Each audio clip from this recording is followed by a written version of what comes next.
Malam itu terasa lebih sunyi dari biasanya di ruang jaga unit kriminal. Hujan baru saja reda, menyisakan bunyi tetes air yang jatuh dari atap seng ke tanah basah. Aku sedang meneliti berkas lama di bawah cahaya lampu redup ketika suara telepon darurat memecah kesunyian. Nada deringnya tajam, mengiris keheningan malam seperti alarm bahaya. Petugas piket yang menjawab tanpa kaget. Wajahnya memucat, lalu menatapku cepat. "Pak, ada laporan dari hutan Gunung Sagara," katanya tergesa. Aku segera berdiri. Di ujung telepon, suara laki-laki muda terdengar terbata-bata, nyaris tersendat oleh tangis dan napas berat. Ia mengatakan telah menemukan sesuatu yang mengerikan di area perkemahan. Suaranya bergetar saat menyebut kata darah. "Ada mayat di hutan, Pak," Timen saya. Dia tidak bergerak. Tubuhnya dingin. Laporan itu langsung mengubah suasana kantor. Dalam hitungan detik, seluruh tim disiagakan. Aku, sebagai penyidik lapangan yang bertugas malam itu, mengambil jas hujan, kamera forensik, dan buku catatan kecil yang selalu kubawa di saku kiri. Ketika kami bersiap berangkat, pikiran ini mulai dipenuhi tanda tanya. Gandeng Segara, meski sering dijadikan tempat berkemah oleh mahasiswa dan pendaki lokal, bukanlah wilayah yang rawan kriminal. Kasus terakhir di sana hanyalah kehilangan tas atau pendaki tersesat. Tapi laporan malam ini berbeda. Ada darah, mayat, dan ketakutan di ujung suara pelapor. Itu cukup untuk membuat insting penyidikku bekerja. Perjalanan menuju hutan memakan waktu hampir 1 jam. Mobil patroli melaju menembus jalan menanjak penuh lumpur. Dari jendela, aku melihat kabut tebal mulai turun, menyelimuti jalan seolah menyembunyikan apa yang menunggu di depan. Sirena tidak kami nyalakan, tidak perlu menarik perhatian penduduk sekitar di tengah malam. Kami hanya mengandalkan cahaya lampu depan yang memantul di dedaunan basah, menimbulkan pantulan aneh seperti mata yang mengintai. Sesampainya di pos perhutani, seorang petugas sudah menunggu dengan wajah cemas. Ia berkata pelapor masih di lokasi, bersama 2 pendaki lain yang menolak meninggalkan tempat kejadian. Aku mengangguk, lalu menyalakan senter besar. Hujan kembali turun tipis-tipis, membuat udara berbau tanah dan lumut yang pekat. Kami mulai menapaki jalur setapak menuju lokasi kejadian. Langkah-langkah sepatu boots menimbulkan suara berderak di tanah lembab. Di sepanjang jalan, daun-daun bergetar meneteskan air dingin ke bahu kami. Aku bisa merasakan hawa ganjil di antara pepohonan pinus yang menjulang. Heningnya terasa terlalu rapat, terlalu berat, seolah hutan itu tahu apa yang telah terjadi di dalamnya. Sekitar 20 menit berjalan, kami melihat cahaya redup dari lampu tenda di kejauhan. 3 orang berdiri di sana. Wajah mereka pucat diterangi cahaya senter yang gemetar di tangan. Salah satunya langsung berlari ke arahku. Matanya merah, suaranya nyaris pecah. "Pak, dia udah nggak bangun lagi." Kami udah coba bantu, tapi darahnya banyak banget. Aku meminta mereka mundur perlahan. Sementara petugas medis forensik mulai menyiapkan alat, aku menatap ke arah yang mereka tunjuk. Di tanah basah, di antara 2 batang pohon pinus besar, kulihat sesuatu yang membuat dada terasa sesak. Sosok seorang pemuda tergeletak telentang, bajunya robek, dan tanah di bawah tubuhnya berwarna gelap karena darah yang mengental. Senter kuturunkan perlahan, mencoba menahan napas. Dalam hati aku tahu, malam ini bukan sekadar laporan pendaki panik. Ini awal dari sesuatu yang lebih kelam. Hutan Gunung Sagara baru saja berubah menjadi tempat kejadian perkara pertama dalam penyelidikan yang tak akan kulupakan. Kami meninggalkan kantor kepolisian tepat jam 3:10 dini hari. Langit masih pekat. Bulan hanya tampak seperti garis tipis di antara awan berat yang bergulung perlahan. Sirene tetap kupadamkan. Aku tak ingin suara itu mengganggu kesunyian malam yang terasa asing. Hanya lampu depan mobil yang membelah kabut, memantulkan cahaya kekuningan di atas jalan tanah yang becek dan berkelok. Di dalam mobil, suasana hening. Hanya terdengar deru mesin dan suara gesekan ban melawan lumpur. Bribtu Arif, yang duduk di sampingku, sesekali mengecek peta digital di ponselnya. "Jarak sekitar 2 kilometer lagi, Pak. Setelah itu, mobil nggak bisa lanjut. Kita jalan kaki," katanya lirih. Aku hanya mengangguk tanpa menoleh. Dalam pikiranku, bayangan laporan telepon tadi terus terputar suara pelapor yang gemetar. Kata darah dan mayat di antara tenda, begitu mobil berhenti di pos perhutani. Udara dingin langsung menusuk. Kabut turun lebih tebal, membuat jarak pandang hanya beberapa meter. Kami mengenakan jas hujan dan sarung tangan, lalu menyalakan senter besar. Hutan di depan tampak seperti tembok bayangan, gelap, padat, dan seakan hidup. Setiap langkah kaki kami memecah ranting kering, mengeluarkan bunyi yang menggema aneh di antara batang-batang pohon pinus. "Pelapor masih di lokasi?" tanyaku pada petugas perhutani yang menunggu di pos. "Iya, Pak. Katanya dia nggak berani ninggalin temannya sendirian, jawabnya. Suaranya terdengar canggung, seperti takut dengan apa yang baru saja ia saksikan. Kami berjalan menuruni jalur sempit yang diapit pepohonan tinggi. Tanahnya licin, membuat langkah harus hati-hati. Di bawah cahaya senter, uap kabut menari-nari, menimbulkan ilusi seolah ada sesuatu yang bergerak di antara pohon. Angin sesekali bertiup membawa aroma lembab, tanah basah, dan samar-samar bau besi yang hanya bisa berasal dari darah. Di tengah perjalanan, kami menemukan bekas pijakan kaki baru, bercampur lumpur dan serpihan dedaunan. Gezenia akak, seperti orang yang berlari dalam kepanikan. Aku jongkok, mengarahkan senter ke tanah. Lebar langkahnya tidak stabil, gumamku pelan. Salah satu mungkin terluka. Bribtu Arif memotret jejak itu, sementara dua anggota lain menandai lokasinya dengan pita kecil. Semakin jauh kami melangkah, suara hutan terasa makin hidup dari gesekan daun, hingga pekikan burung malam yang tiba-tiba menjerit dari kegelapan. Entah mengapa, setiap suara terdengar seperti peringatan kami tiba di area perkemahan sekitar jam 3:45.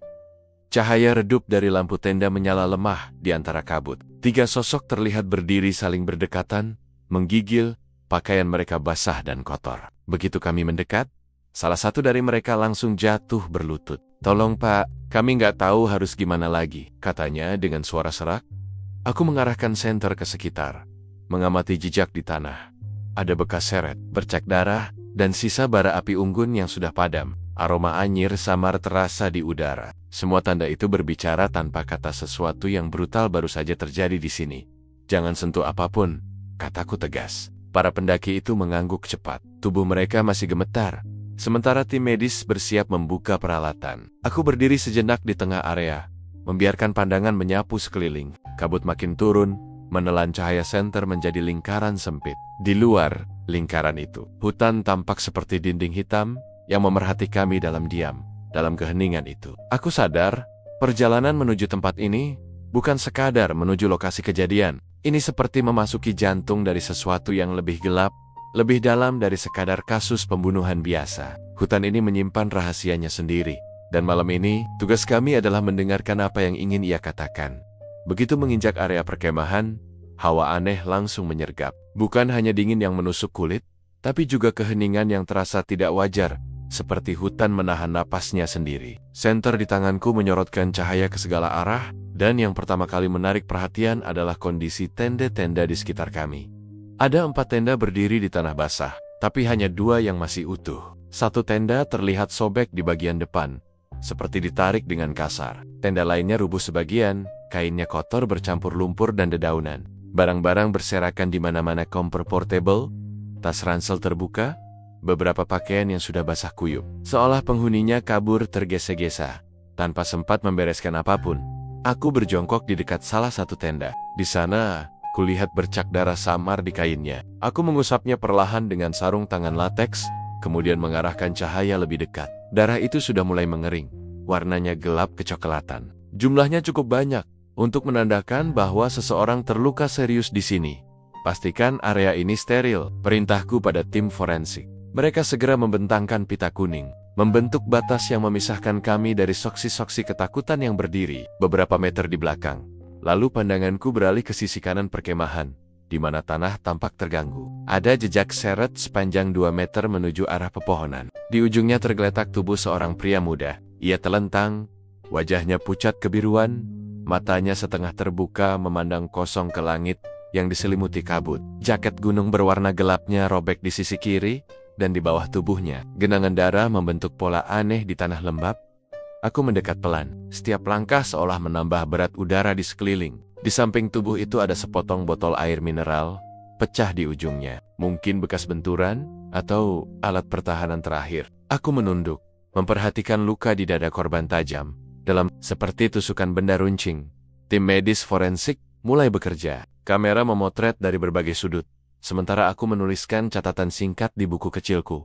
Korban pria, usia sekitar 20-an, luka tusuk di dada kiri. Perkiraan waktu kematian 3-5 jam lalu. Aku menatap wajahnya lama-lama. Masih ada sisa ketakutan yang tertinggal di ekspresinya. Tak jauh dari sana, aku menemukan sesuatu yang membuat bulu kuduku berdiri. Jejak kaki tak beraturan di sekitar lokasi. Setidaknya milik 3 orang berbeda. Beberapa jejak berarah ke hutan, sebagian lagi ke arah sungai. Ada tanda gesekan di tanah, seolah seseorang mencoba menyeret sesuatu yang berat. "Pak, ini ditemukan di semak," seru salah satu anggota. Ia mengangkat pisau lipat dengan noda kemerahan di bilahnya. Aku mengamati dengan senter. Darahnya belum sepenuhnya kering. Gagangnya berwarna hitam, dengan ukiran kecil di ujungnya jenis yang mudah dibeli di toko alat luar ruang. Pisau itu langsung dimasukkan ke dalam kantong bukti. Aku tahu, itu bisa jadi kunci utama kasus ini. Tapi belum sempat aku menutup bukti itu, seorang pendaki yang menjadi saksi tiba-tiba berteriak, menunjuk ke arah lain. "Itu HP-nya, kami nemu di bawah pohon tadi. Kami nggak berani ambil." Kami mendekat ke arah yang ditunjuk. Di bawah batang pohon tumbang, ponsel itu tergeletak dengan layar retak dan bercak lumpur. Saat kuambil menggunakan pinset forensik, layar menyala samar, menampilkan jam 23,47, mungkin waktu terakhir ia digunakan. Di icon gallery, ada tanda file video baru. Aku menatap benda itu lama, perasaan aneh muncul di dada. Entah kenapa, aku tahu video itu akan menjelaskan lebih banyak daripada kata-kata siapapun di tempat ini. Tapi bukan malam itu waktunya untuk membuka semua. Malam itu, tugas kami hanya satu, mengamankan bukti, dan menjaga agar kebenaran tidak terkubur oleh kabut tebal Gunung Sagara. Saat aku menegakkan tubuh, menatap hutan yang gelap di hadapan kami, angin bertiup pelan membawa aroma besi dan tanah basah. Aku tahu, malam ini kami baru membuka satu lapisan dari misteri yang jauh lebih dalam. Hutan ini menyimpan sesuatu, dan mayat itu hanyalah awalnya. Hujan mulai reda saat kami memindahkan jasad korban ke dalam kantong jenazah. Kabut belum juga beranjak, malah semakin tebal, menelan cahaya lampu senter yang memantul di udara seperti kabut susu. Aku berdiri di sisi tenda yang roboh, mengamati 3 orang pemuda yang kini duduk berselimut kain tebal dari tim medis. Wajah mereka pucat, mata bengkak, dan pakaian masih kotor bercampur tanah. Aku mendekat perlahan, lalu memperkenalkan diri. "Nama saya Inspektur Bayu, saya yang memimpin penyelidikan malam ini," kataku tenang. "Sekarang, saya perlu tahu siapa korban yang barusan kami evakuasi." Salah satu dari mereka menunduk, tangan gemetar menggenggam lututnya. Ia tampak ragu bicara, tapi yang lain menepuk bahunya, lalu bersuara dengan nada lemah. "Dia, Jia Heno, Paki, Heno Saputra." Aku mencatat cepat di buku kecilku. "Usia 22, Pak. Kami satu kampus di Bandung. Kami datang ke sini berlima, mau camping 2 malam." Jawabnya lirih. Aku mengangkat alis. "Berlima, tapi hanya 3 orang yang saya lihat di sini." Pertanyaan itu membuat mereka saling pandang. Lalu salah satu menelan ludah. "Satu teman kami, Bima, dia belum ketemu, Pak." Nada suaranya serak, tapi di baliknya ada ketegangan aneh, bukan hanya cemas, tapi juga takut. Aku memperhatikan ekspresi mereka satu persatu. Tatapan kosong, gerakan kecil yang tidak sinkron, dan cara mereka menghindari kontak mata. Tanda-tanda klasik seseorang yang menyembunyikan sesuatu. Aku berjongkok di depan mereka. "Kapan terakhir kali kalian melihat Bima?" Yang menjawab kali ini adalah Aldi, pemuda berkacamata dengan jaket biru lusuh. "Sekitar jam 11 malam, Pak. Kami sempat ngobrol di sekitar api unggun. Habis itu, kami nggak tahu. Kami kira dia tidur di tenda sebelah, tapi pas pagi dicek Bima nggak ada. Dan Reno, sudah kayak gitu, ngobrol tentang apa?" Tanyaku pelan. "Biasa aja, Pak, soal makanan, tugas kampus." Aku menatapnya tajam, dan ia berhenti bicara. Ada jeda panjang sebelum akhirnya ia menunduk lagi. Sementara tim forensik melanjutkan pemeriksaan lokasi, aku meminta petugas mengeluarkan dompet korban dari saku jaketnya. Di dalamnya ada KTP, kartu mahasiswa, dan selembar foto kecil 5 orang tersenyum di depan kampus, wajah-wajah muda yang sama dengan 3 pemuda di depanku. Reno berdiri di tengah, dengan tangan melingkar di bahu seorang laki-laki berjaket abu-abu. "Itu pasti Bima."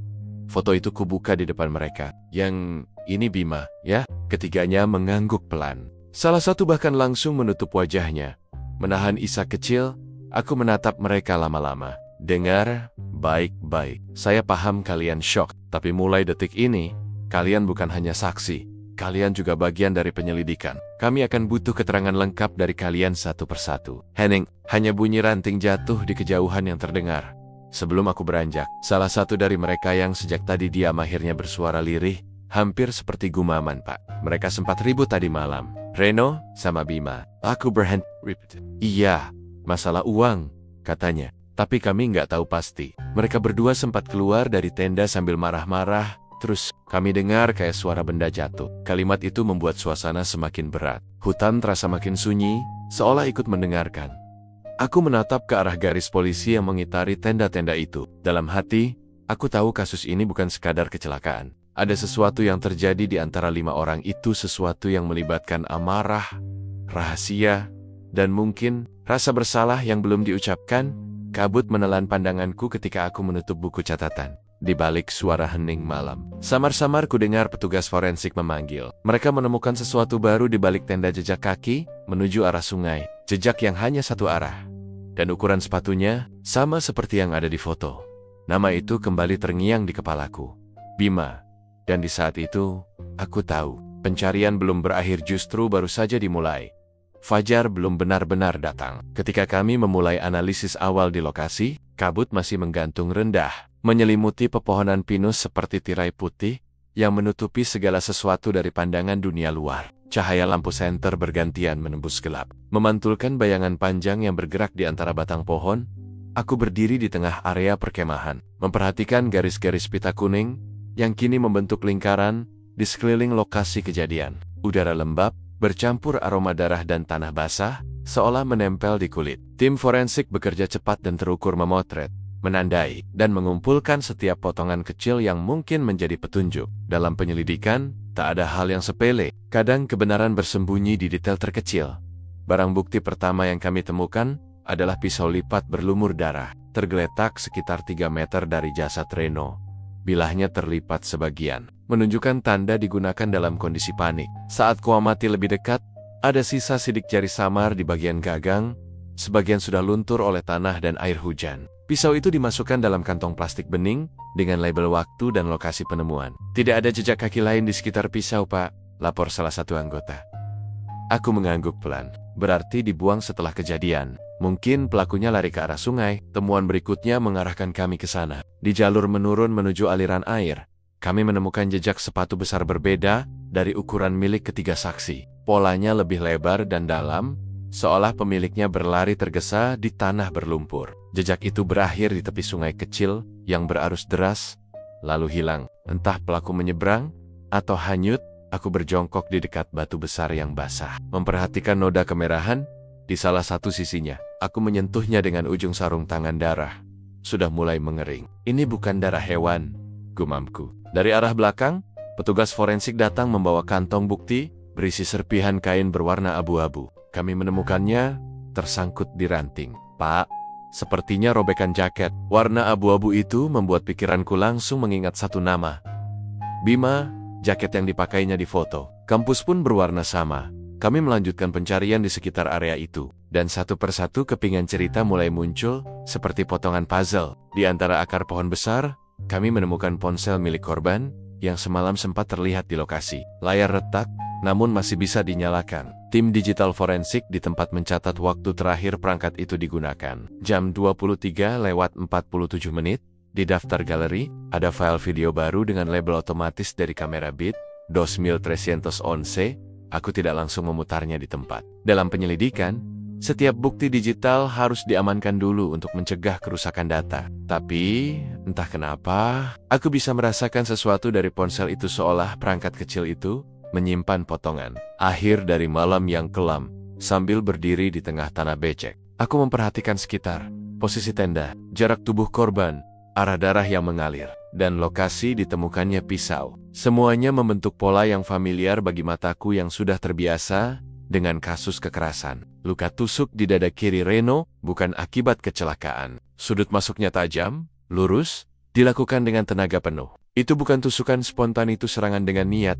Aku menutup catatan lapangan, lalu menatap hutan yang membisu di sekeliling kami. Kabut masih belum naik, dan dari arah sungai terdengar suara arus deras memukul bebatuan. Di tengah sunyi itu, aku menyadari sesuatu. Tidak ada tanda perlawanan besar di sekitar lokasi. Tidak ada ranting patah, tidak ada tanda pergumulan panjang. Luka di tubuh korban hanya satu, tapi mematikan. Artinya, pembunuhnya dekat. Seseorang yang dipercaya oleh korban. Seseorang yang cukup dekat untuk membuat Reno tidak sempat waspada. Aku memandang ke arah 3 pemuda yang duduk tak jauh di bawah tenda darurat polisi. Mereka tampak menggigil, entah karena dingin atau karena rasa bersalah yang berusaha mereka sembunyikan. Di dalam pikiranku, Perlahan kepingan demi kepingan mulai tersusun. Tapi sesuatu masih belum pas, masih ada satu orang hilang. Dan mungkin dialah kunci semuanya. Nama itu kembali bergema di pikiranku. Bima, hutan Gunung Sagara, belum selesai berbicara. Kami baru saja menyentuh permukaannya. Pagi itu, kabut mulai menipis, berganti dengan cahaya matahari pucat yang menembus sela dedaunan. Tapi suasana di pos sementara penyelidikan tetap kelam. Kami baru saja mengevakuasi barang bukti terakhir dari lokasi perkemahan, dan kini bersiap melakukan pemeriksaan awal di pos perhutani bawah lereng. Di antara tumpukan barang bukti yang terbungkus plastik bening, satu benda paling mencuri perhatianku, ponsel milik korban, Reno Saputra. Layar retak di sudut kanan atas, tapi sistemnya masih berfungsi. Aku duduk di meja kayu kecil. Di sekelilingku ada dua anggota forensik digital yang menunggu instruksiku. Kita buka file videonya, kataku pelan, menahan napas tanpa sadar. Begitu file bernama Fit 2311 MP4 dibuka, layar menampilkan suasana malam yang terekam buram. Gambar goyah, seperti diambil dengan tangan gemetar. Api unggun di tengah tampak berkedip-kedip, menerangi wajah 5 orang muda yang duduk melingkar di sekitarnya. Aku mengenali mereka satu persatu. Reno, korban yang kini terbujur kaku di kamar mayat. 3 saksi yang masih kami tahan untuk pemeriksaan. Dan, di sisi kiri, seseorang dengan jaket abu-abu yang menunduk diam. Bima. Suara tawa terdengar samar di awal video, tapi cepat berubah. Reno berbicara dengan nada tinggi. Lu yang ambil kan, Bim? Uang itu cuma gua sama lu yang pegang. Kamera sedikit berputar, memperlihatkan Bima mengangkat wajahnya. Tatapannya dingin, rahangnya menegang. Jangan asal nuduh, Ren. Gue nggak sejahat itu. Jahat? Lu tuh udah ngilangin uang patungan kita. Suara Reno meninggi, tangan kanannya menunjuk tajam ke arah Bima. Api unggun bergoyang karena tiupan angin, menciptakan bayangan wajah-wajah tegang di sekitarnya. Suasana menjadi kacau. Seseorang di belakang kamera mencoba menenangkan, tapi pertengkaran makin panas. Dalam kekacauan itu, kamera sempat menangkap pisau lipat di atas tikar pisau yang kini menjadi barang bukti utama kami. Lalu, tiba-tiba suara benturan keras terdengar. Kamera jatuh, dan gambar bergoyang liar. Di layar hanya terlihat bayangan gelap yang berlari, lalu cahaya senter yang terombang-ambing cepat. Terdengar jeritan pendek, tajam, dan diakhiri suara langkah yang menjauh ke dalam gelap. Setelah itu, hanya suara napas tergesa dan gumaman panik. Bima, jangan! Itu suara Reno. Teriakannya menggema di kegelapan hutan sebelum video berhenti mendadak. Ruangan hening, suara kipas di pos perhutani terdengar jelas. Berputar pelan. Aku menatap layar yang kini menampilkan ikon video. Ended dengan garis waktu berhenti di angka jam 1:13 menit, durasi 1 menit 13 detik. Namun cukup untuk menggambarkan tragedi yang terjadi malam itu. Aku menatap anggota forensik. Kita dapatkan lokasi GPS terakhir video ini diambil. Ia mengganggak, mengetik cepat di laptopnya. Koordinatnya cocok, pak sama dengan titik tempat jasad ditemukan. Aku menarik napas panjang. Rekaman itu mengonfirmasi banyak hal. Pertengkaran, keberadaan Bima, dan kemungkinan kekerasan fisik yang terjadi di antara mereka. Tapi satu hal membuatku resah di akhir video. Setelah suara Reno berhenti, ada bunyi langkah lain yang berlari ke arah kamera. Berat, terburu-buru, lalu terhenti begitu saja. Seolah seseorang menendang ponsel itu sebelum jatuh dan tergeletak di bawah pohon tempat kami menemukannya. Pertanyaannya sekarang, siapa yang terakhir memegang ponsel itu? Aku menatap foto Bima yang kini tertempel di papan bukti. Dalam setiap kasus pembunuhan, motif dan kesempatan selalu menjadi kunci. Dan dari video itu, tampak jelas Bima punya keduanya. Tapi, ada sesuatu yang belum klop. Nada dalam suaranya, ekspresi di wajahnya saat terakhir terlihat di video itu, bukan tatapan orang yang siap membunuh. Itu tatapan seseorang yang ketakutan. Aku mematikan ponsel dan menutup buku catatan. Di luar pos, kabut perlahan terangkat, memperlihatkan puncak-puncak pohon yang basah oleh embun. Hutan Gunung Sagara kembali tenang. Tapi bagi kami, ketenangan itu hanya permukaan. Di balik video berdurasi singkat itu, aku yakin masih ada sesuatu yang belum terungkap, sesuatu yang mungkin disembunyikan oleh mereka yang selamat. Dan untuk menemukannya, kami harus kembali ke hutan. Karena jawaban yang sebenarnya mungkin masih bersembunyi di antara pepohonan itu. Bersama suara terakhir yang terekam, Bima, jangan. Kabut kembali turun ketika kami menapaki jalur setapak menuju area perkemahan tempat kejadian. Meski hari sudah siang, hawa dingin masih menusuk hingga ke tulang. Di kanan kiri jalan, pohon pinus menjulang rapat, membuat cahaya matahari sulit menembus ke dasar tanah yang lembab. Setiap langkah sepatu kami meninggalkan jejak di tanah yang masih basah sisa hujan semalam. Aroma dedaunan busuk bercampur tanah basah memenuhi udara bau khas. Hutan yang menyembunyikan terlalu banyak rahasia.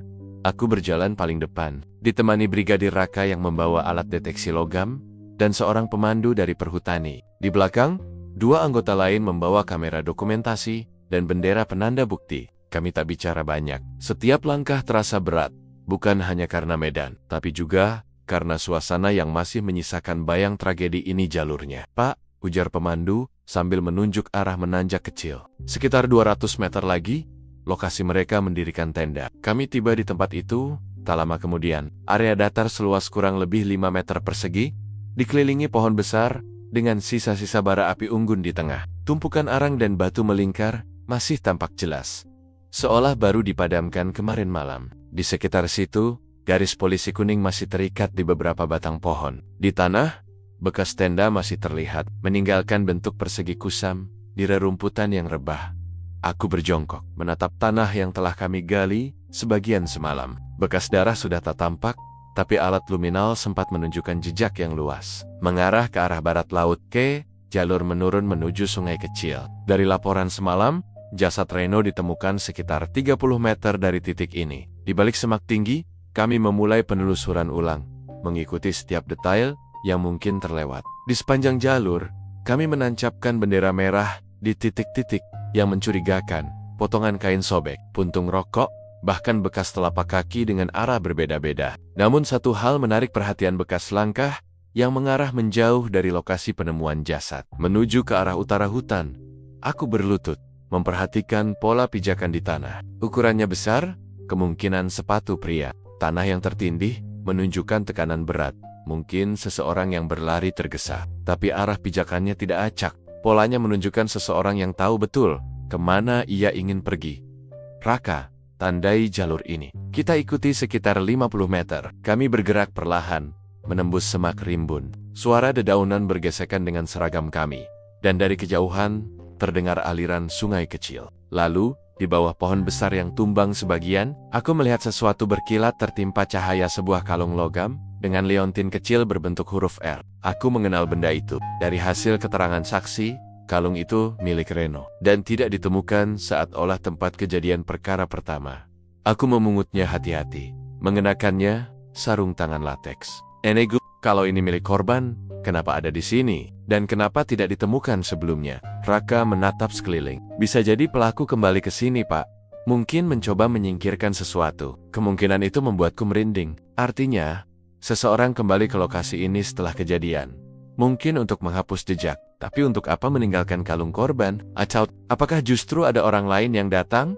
Seseorang yang belum kami perhitungkan dalam skenario malam itu?" Kami terus menyusuri jalur itu hingga mencapai tebing kecil yang menghadap ke jurang. Dari atas, terlihat pemandangan hutan yang seolah tak berujung. Di bawah, samar terdengar aliran sungai. Aku berdiri di tepi jurang, mencoba membayangkan jika seseorang melarikan diri malam itu. Tempat ini bisa jadi jalan keluar, atau justru perangkap.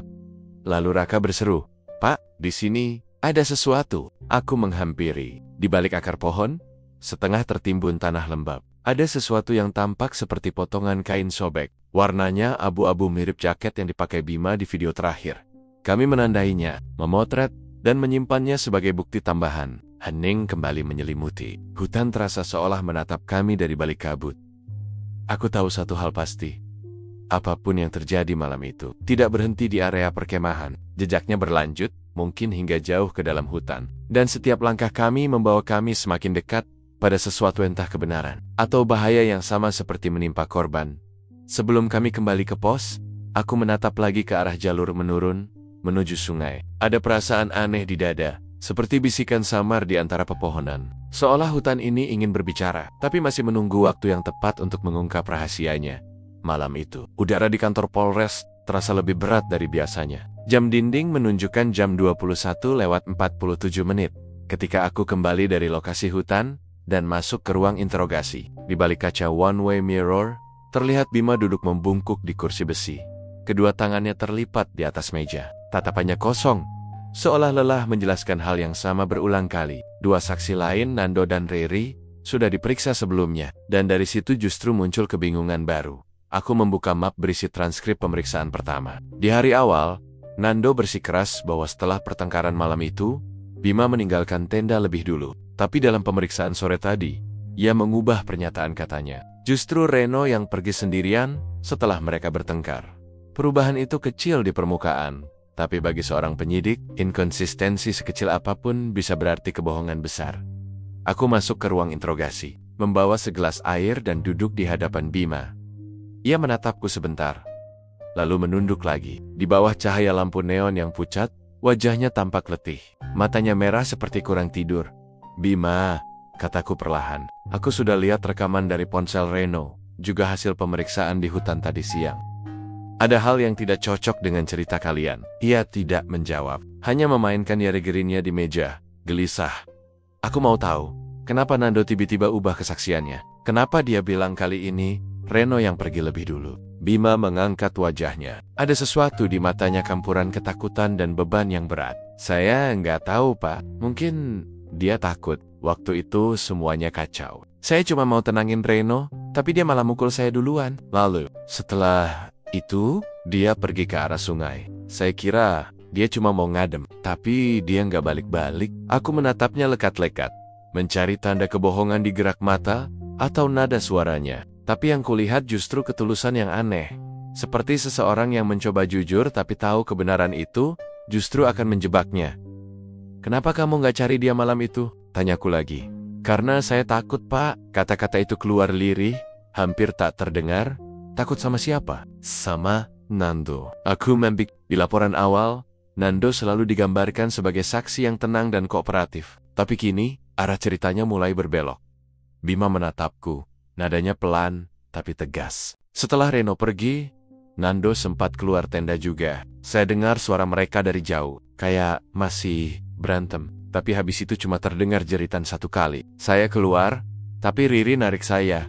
Bilang jangan ikut campur. Katanya biarin aja, nanti juga reda. Aku membuka catatan cepat. Tapi di kesaksian Riri, dia bilang, kamu yang nyeret dia keluar tenda. Bima menggeleng cepat. Enggak, Pak, dia yang tahan saya. Saya mau bantu. Keheningan menggantung di ruangan. Hanya suara detak jam yang terdengar. Setiap kata dari mulut Bima membuka cabang-cabang. Kemungkinan baru yang harus kami telusuri ulang. Aku berdiri dan memberi isyarat pada petugas di balik kaca. Panggil Nando. Sekarang, beberapa menit kemudian, pintu terbuka. Nando masuk dengan wajah kaku, sedikit pucat. Ia menatap Bima sekilas, lalu segera memalingkan pandangan. Ketegangan di udara meningkat seketika.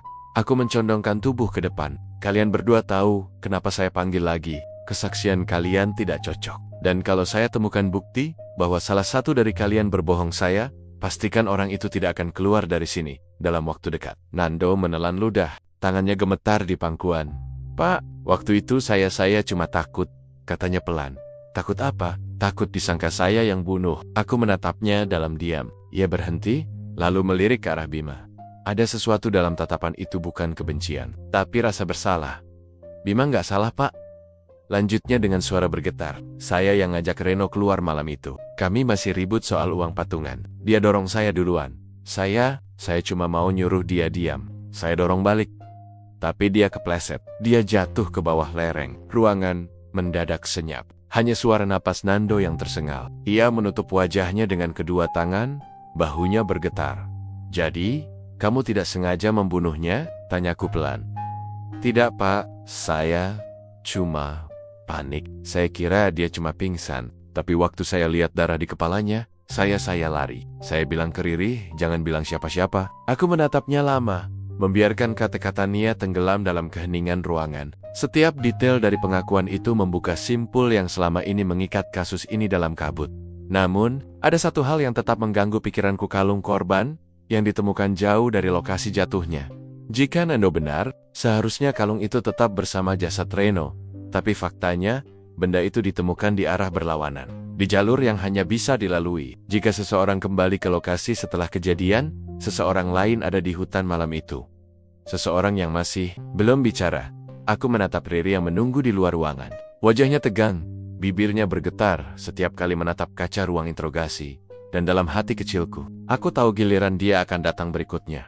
Pukul 2 dini hari. Ruang interogasi kini hanya diterangi lampu neon tunggal yang menggantung tepat di atas meja. Suaranya bergetar pelan setiap kali angin malam menyusup dari ventilasi kecil di sudut ruangan. Aku duduk diam, menatap sosok perempuan muda di depanku, Riri. Satu-satunya saksi yang belum mengungkapkan seluruh kebenaran, wajahnya pucat, mata sembab karena menangis terlalu lama. Di antara jemarinya yang bergetar, sebatang tisu sudah hancur diremas. Berbeda dari sebelumnya, malam ini ia tidak lagi defensif. Tidak ada alasan, tidak ada pembelaan. Hanya diam panjang yang menunggu pecah.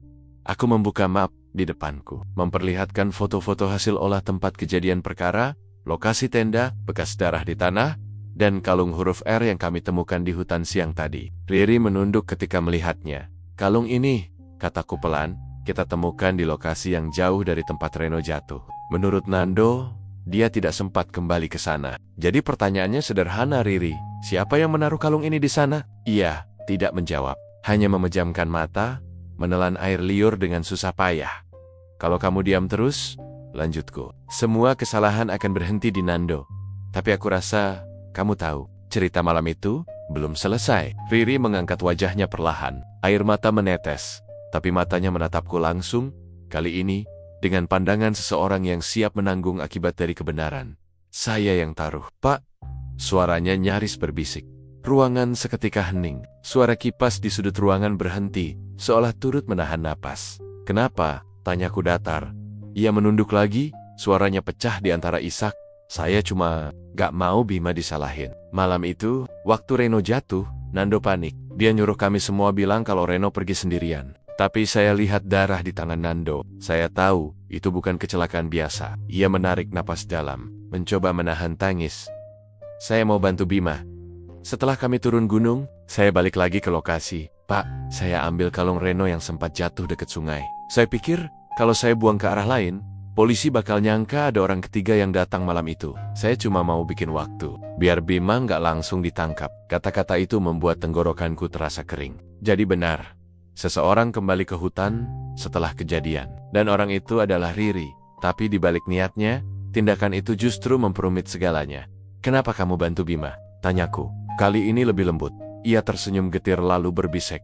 Karena saya cinta dia, Pak. Henning, hanya suara tek-tik jam dinding yang memecah kesunyian. Dalam sekejap, seluruh potongan kasus terasa tersusun, motif, kebohongan, dan peran masing-masing orang. Riri bukan pelaku, tapi ia penjaga rahasia. Ia menutupi kebohongan bukan karena takut, melainkan karena perasaan yang buta arah antara cinta dan rasa bersalah. Namun ada satu hal yang masih belum kujelaskan. Aku mengambil satu lembar foto dari map, tangkapan layar terakhir dari video ponsel Reno di sana. Dalam refleksi api unggun, tampak samar bayangan seseorang berdiri di kejauhan, lebih jauh dari lingkar perkemahan. Bayangan itu tidak cocok dengan postur Reno, Nando, Bima, maupun Riri. Seseorang lain ada di sana malam itu. Aku menatap Riri tajam. Kamu yakin cuma kalian berempat di hutan malam itu? Ia menatapku lama, lalu bibirnya bergetar. Sebenarnya, waktu kami baru sampai, saya sempat lihat ada tenda lain, nggak jauh dari sana. Tapi kami nggak sempat nyapa. Saya kira cuma pendaki lain. Pendaki lain? Ulangku cepat. Iya, tapi aneh Pak. Pas malam makin gelap, saya lihat bayangan seseorang berdiri di tepi api unggun kami. Diam, nggak ngomong apa-apa. Pas saya kedip, bayangan itu udah nggak ada. Aku merasakan bulu kudukku berdiri. Pernyataan itu membuka kemungkinan baru, ada saksi lain, atau bahkan orang yang mungkin melihat langsung kejadian sebenarnya. Riri menunduk lagi, lelah. Saya tahu semua ini salah, Pak. Saya cuma pengen semuanya selesai. Aku menutup map perlahan, lalu berdiri. Riri, kamu udah bantu kami lebih banyak dari yang kamu kira. Tapi dari pengakuanmu barusan, berarti ada satu orang lagi yang belum kami temukan. Orang yang mungkin tahu apa yang sebenarnya terjadi malam itu. Ketika aku melangkah keluar dari ruang interogasi, udara malam di koridor Polres terasa lebih dingin. Kasus ini belum selesai. Satu bab kebenaran terungkap, tapi membuka pintu ke bab lain yang lebih gelap di balik bisikan hutan Gunung Sagara. Mungkin masih ada seseorang yang menyaksikan segalanya, dan entah siapapun dia. Aku tahu satu hal, kami belum mendengar pengakuan terakhir yang sesungguhnya. Hujan turun tipis saat kami kembali ke hutan Gunung Sagara untuk terakhir kalinya. Udara pagi menusuk tajam, dan tanah di bawah kaki terasa licin, seolah hutan itu ingin menolak siapapun yang mencoba membongkar rahasianya. Setelah pengakuan Riri malam sebelumnya, aku tak bisa tidur. Kata-katanya tentang bayangan seseorang di tepi api unggun terus terngiang di kepalaku. Bayangan yang tak masuk dalam daftar siapapun. Kali ini, kami tidak membawa banyak orang. Hanya aku, Brigadir Raka, dan 2 anggota forensik lapangan. Fokus kami sederhana, mencari tanda keberadaan tenda lain yang mungkin didirikan tak jauh dari lokasi perkemahan para korban. Kami menelusuri jalur barat, arah yang disebut Riri dalam kesaksiannya. Daerah itu jarang dijamah, penuh akar pohon besar, dan semak setinggi dada, Pak. Ada bekas ini, seru Raka setelah beberapa menit. Ia menunjuk ke tanah berlumpur. Ada jejak sepatu lama. Sebagian tertutup daun gugur, tapi bentuknya jelas. Lebih besar dari jejak para korban yang sudah kami ukur sebelumnya. Aku berjongkok, mengukur dengan penggaris logam. Ukuran 43. Laki-laki dewasa. Kami mengikuti jejak itu. Makin jauh kami melangkah, makin terasa bahwa tempat ini jarang disentuh manusia. Di beberapa titik, ranting patah membentuk jalur samar, seolah seseorang memang pernah melintas dengan tergesa.